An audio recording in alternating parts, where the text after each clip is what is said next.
फरीदाबाद के डॉक्टर्स की टीम ने एक ऐसा कारनामा किया है जिससे फरीदाबाद में बैठे हुए 1500 किलोमीटर दूर एक पेशेंट की सर्जरी कर दी गई।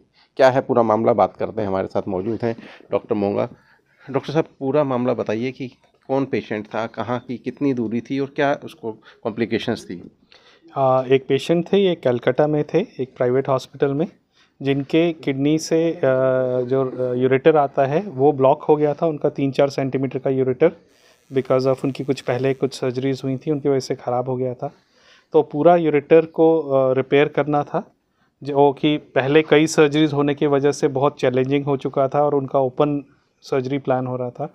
और ये सर्जरी यहाँ से मेरेंगो फरीदाबाद की ओटी से टेली रोबोटिकली की गई। सिर्फ पेशेंट के पेट में 3 छोटे होल्स से ही रोबोटिकली हो गई और 1 दिन के स्टे में ही पेशेंट सेफली अपना घर जाने के लिए हो गया। तो एक आप इतने डिस्टेंस से एक प्रिसाइज सर्जरी कर सकें, that is the beauty of robotics and tele surgery. Doctor साहब, इस सर्जरी की ज़रूरत क्यों पड़ी? मतलब पेशेंट यहाँ क्यों नहीं आ सकता था, या क्या कॉम्प्लिकेशन थी उसको? पेशेंट यहाँ आ सकता था, लेकिन पेशेंट को यहाँ आने के लिए उसको फिर ट्रैवल करना है 1500 किलोमीटर अपने अटेंडेंट्स के साथ, फिर यहाँ रहना है। जब ये आप रिपेयर करते हो फिर अंदर एक स्टेंट डलता है जो ऑपरेशन के 3 से 4 हफ्ते बाद निकलता है, फिर उसको यहीं रहना है। तो टेली सर्जरी से ये एडवांटेज है कि डिस्टेंट जगह पे भी आप एक्सपर्टीज़ दे सकते हो। तो पेशेंट को जो अपना ट्रैवल में खर्चा है, यहाँ रहने में खर्चा है, वो आप उसको एक डिस्टेंस पे वहीं उसके जगह पे जहाँ वो रह रहा है वहीं उसकी सर्जरी हो गई, वो अगले दिन अपना घर चला गया। तो that is more comfort to the patient. Basically technology का यूज़ पेशेंट के कंफर्ट के लिए और without any compromise on his treatment. तो अब यानी कि कोई मेजर सर्जरी या कहीं ज़रूरत पड़ती है तो पेशेंट को कहीं दूसरी जगह जाने की ज़रूरत नहीं है, वो अपने ही शहर में रहकर इलाज करा सकता है। बिल्कुल यही फ्यूचर है। उसमें जैसे जैसे रोबोट इंडिया में बढ़ते चलेंगे, देखिए फ्यूचर सर्जरी का रोबोटिक्स है। जैसे आज से 20 साल पहले लेप्रोस्कोपी आ रही थी, होता था ओपन करवाएं लैब करवाएं, अब फ्यूचर रोबोटिक्स है। जैसे जैसे रोबोटिक्स अपने इंडिया के हर second tier third tier cities में पहुंचेगा, तो टेली सर्जरीज भी हर nook and corner of country में पहुंचेगी।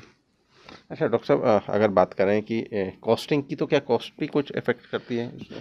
बिल्कुल, रोबोट की वजह से जैसे अगर हम सिर्फ रोबोट का कॉस्ट जोड़ें तो एक हल्का कॉस्ट रोबोट का ऐड होता है, लेकिन अगर हम total cost of the surgery देखें, क्योंकि जिस चीज़ के लिए शायद पेशेंट को ट्रैवल करके कलकत्ता से दिल्ली आना पड़ता, यहाँ आके फिर वो 6-7 दिन हॉस्पिटल में एडमिट रहता, महीने भर तक अपने जॉब पे वापस ना जा पाता, वही चीज़ अगर आपको हॉस्पिटल के 1 दिन के स्टे में हो जा रही है, अगले दिन से आप घर जा सकते हो, 2-3 दिन में अपना जॉब वापस ज्वाइन कर सकते हो, तो वो जो एक्स्ट्रा थोड़ा सा कॉस्ट लगता है उससे बहुत ज़्यादा कॉस्ट आपका नेगेट हो जाता है with a lesser hospital stay.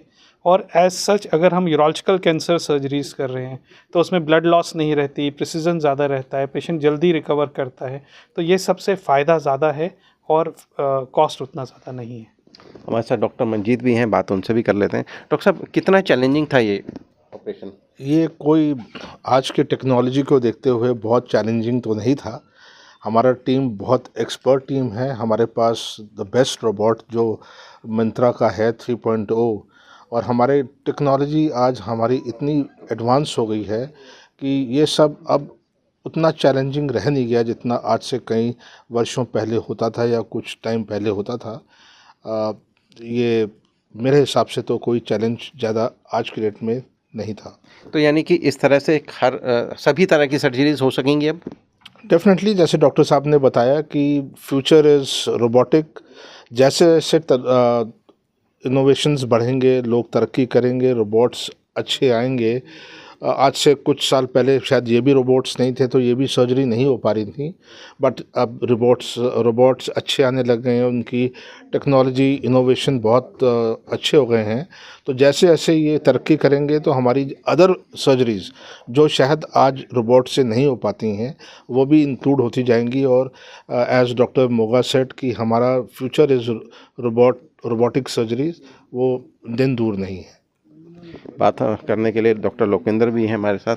Doctor साहब, कितने लोगों की टीम थी? कितनी मुश्किलात थी, इस चैलेंज कितना मुश्किल? इसमें सर पूरा टीम होता है, लाइक जो सर्जन होता है, रोबोटिक सर्जन वो होता है, साथ में एनेस्थेसिस्ट होते हैं, टेक्नीशियन होते हैं, स्टाफ नर्स होता है। तो एक ओटी में अराउंड 10 लोग होते हैं जो पूरी सपोर्ट करते हैं सेम इसमें। वहीं पर उतना ही सेम स्टाफ? सेटअप जो जहाँ पे टेली सर्जरी हो रही होती है दूसरे हॉस्पिटल में, वहाँ पे भी उतना ही स्टाफ होता तो है। लेकिन एनेस्थेसिस्ट की ज़रूरत यहाँ क्यों पड़ती है? एनेस्थेसिस्ट की ज़रूरत यहाँ वाले में ज़रूरत नहीं है, वहाँ वाले जहाँ पे पेशेंट है उसमें ही ज़रूरत होती है। या थैंक यू। तो ये थे हमारे साथ फरीदाबाद के डॉक्टर्स जिन्होंने 1500 किलोमीटर दूर कलकत्ता में एक पेशेंट का ऑपरेशन किया, और ये फरीदाबाद की इस तरह की पहली सर्जरी है। हरियाणा तक के लिए फरीदाबाद से सचिन गौड़।